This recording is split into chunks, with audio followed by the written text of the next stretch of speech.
everyone, it's me, Psychedelic Babe, and yes, it's another contest entry. I figured while I was here, I might as well do them all together and get them out of the way, because I keep putting them off and putting them off and putting them off, and before I know it, the contests are going to be over. This contest entry is for Hannah Pro Discus Plus, and he wants to know what fish, why fish, what tank they're in, why they're in the tank, feeding them, and telling you a little bit about them. So in this entry, I'm going to be focusing on my Tropheus colony, which originally started with 8 Tropheus Duboisi, but now it only houses 7 Tropheus Duboisi, 1 Moliro firecracker, and 1 Tropheus red rainbow. So sit back, enjoy listening to a little bit more about my favourite cichlid, the Tropheus Duboisi, and hear what I feed them, where they live, and how I look after them. Now, Tropheus Duboisi are a tough and rugged cichlid, and they're from Lake Tanganyika. Now, despite its quarrelsome behaviour, it is endearing to many hobbyists. Even though Tropheus species are hearty fish, keeping them is not without its challenges, like most fish. Now, Tropheus Duboisi are my favourite of the Tropheus fish available, especially when purchased as a juvenile. They're just so adorable with their jet black body, which poses dozens of white spots that completely cover it all over. Now, as they mature, they do lose their spots, I'm afraid to say, but instead they develop a beautiful blue head with a vertical yellow band. Now, if they're from the Burundi Tropheus, then they'll get a white band. Now, you can get Tropheus in loads of different colours, and some of them are really spectacular and worth checking out. But for now, we're concentrating on my Duboisi. Now, one of the main challenges in keeping Tropheus is, of course, their diet. Now, Tropheus are for most part herbivores, and specifically algae grazers, which have a very long digestive tract and need to be fed often with the correct diet. Now, many foods that are good for most other cichlids in the same lake can actually be very harmful over the long term to Tropheus. As you all know, Tropheus are notorious for bloat, which is an intestinal disorder that can be triggered by diets heavy in animal proteins. So to minimise this, you feed them primarily on algae-based foods such as a good spirulina flake, crushed tropical flake, anything basically that's spirulina flake based. During their algae grazing, they also ingest small crustaceans and other microorganisms, so it's a bit of a protein is acceptable. You can feed them a bit of a high protein flake every now and again, like brine shrimp flake or freeze-dried krill, but don't make this up as their majority of the diet, because it will cause them problems, trust me. You've got to remember as well with Tropheus, you need to try and feed them as often as you can. I recommend doing it 3 times a day, which is what I do. But if you can feed them more, then yeah, feed them less but more.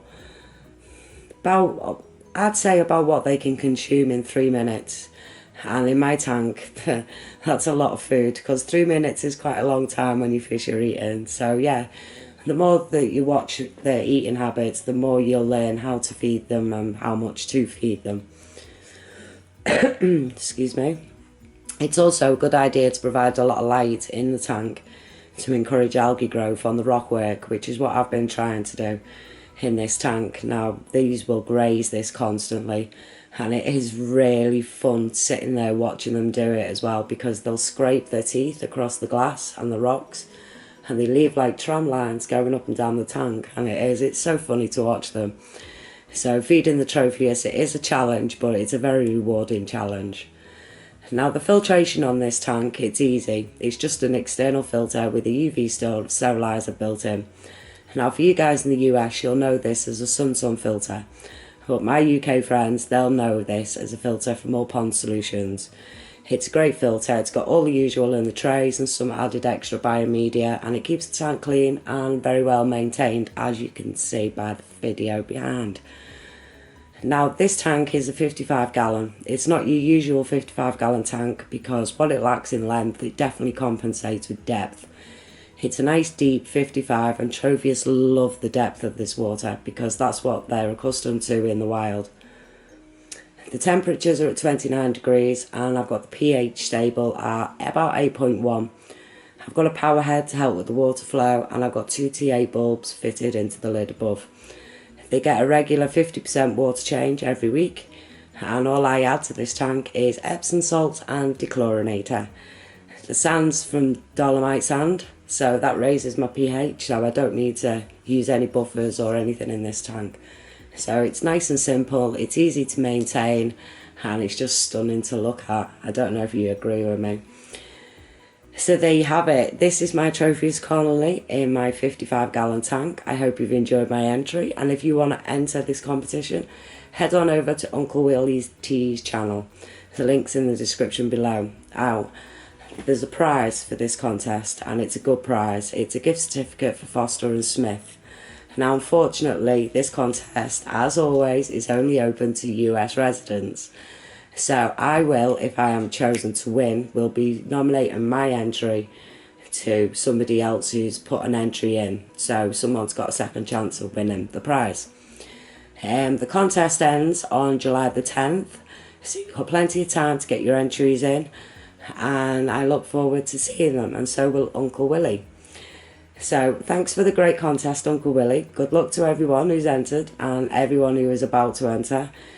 Don't forget to check out the link in the description below for Uncle Willy's channel. Thanks for watching. Please like, share, subscribe, and yeah, leave me a comment below. Thanks for watching. Bye.